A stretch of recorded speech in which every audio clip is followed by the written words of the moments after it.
Good afternoon, everyone. I'm very excited to be joining you for this virtual Society of Ethnobiology conference. The title of my talk today is Cultural and Economic Values of Eucalyptus, Cedar, and Olive in Northwestern Ethiopia. I'll actually be focusing mostly on eucalyptus today, but mentioning cedar and olive in relation to eucalyptus.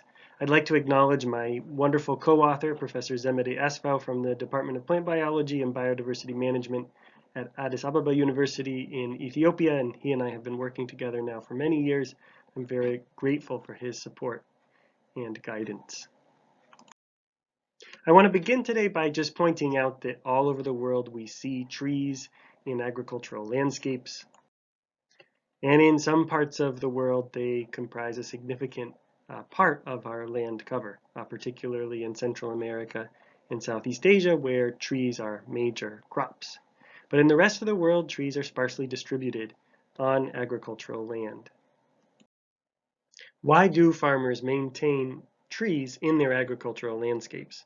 It's an important question, and one way to think about this is in terms of the many different ecosystem services that trees provide to farming communities, whether they're provisioning resources like food and medicine, or regulating landscape processes like soil erosion, or supporting services like pollination, or whether they're providing some cultural meaning through beautification or creating sacred spaces, which I'll talk about in this presentation. In the past, farmers seemed to rely on multiple tree species to each meet some of their needs. What we're seeing now is that many farmers are turning to multifunctional species that meet more of their needs, and therefore they can plant fewer of them and save more space for crop production. And so across the tropics, we see the introduction of multifunctional tree species that are promoted by governments and become very popular with farmers because they meet their diverse needs without requiring as much space as the many indigenous species that they relied on in the past. So at some point in the past, Ethiopia was most likely mostly forested, at least in the highland areas. And I want to point out that it is still predominantly forested in the far southwestern parts of the country. But the northern highland areas where I work to the east of Lake Tana are mostly cleared for agriculture with a few patches of trees remaining in the landscape. And there's a lot of debate as to when that happened. Some people believe it happened in the 20th century, and others of us see increasing evidence that it happened much earlier, perhaps hundreds, even thousands of years ago. The important thing for our story is that in the late 19th century, when Emperor Menelik II came to power, he wanted to make sure that his capital, his new capital of Addis Ababa, could remain in place for a long time. And he had seen that previous emperors had had to move their capitals as a result of the land around their cities being cleared for lack of timber and fuel wood. And Addis Ababa was already running out of fuel and construction supplies by the late 1890s. The story goes that he asked the many ambassadors that came to Addis Ababa to find him a tree that would grow much faster, and depending on who you listen to, the German, the Belgian, the French ambassador brought him the first eucalyptus seeds. And within a few years, Addis Ababa had so many eucalyptus trees growing that some people proposed renaming the city Eucalyptopolis. Now, even early on, the Ministry of Agriculture of the Ethiopian government became very concerned that eucalyptus would spread across the highlands and replace all of the indigenous trees. And so there were regulations even at the beginning about how many eucalyptus could be planted. Nevertheless, it spread across the country very quickly. I've been working in the highland town of Debark, which is on the southwestern slopes of the Simeon Mountains, since 2010. And there, eucalyptus didn't arrive until around the 1940s, and it actually came with the Italians as they were building a road up over the mountains.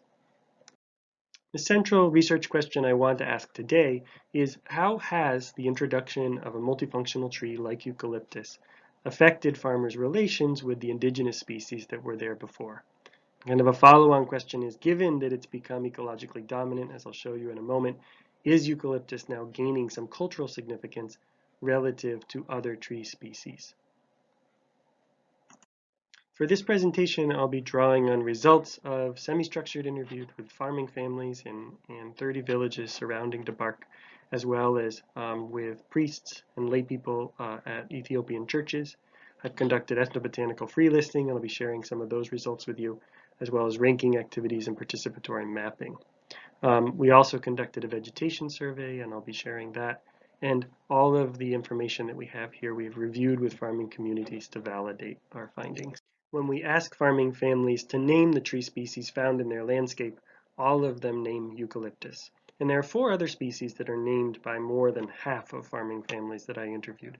These include acacia, gesho, which is used in the production of local beer, the cedar, which is a juniper species actually, and then the indigenous subspecies of olive, huera, which is listed by 50% of the families that we interviewed. Now, when you look at the numbers of uses of these plants, we find the eucalyptus has 12 distinct uses within the community, and it is surpassed only by olive, interestingly, which is an indigenous tree.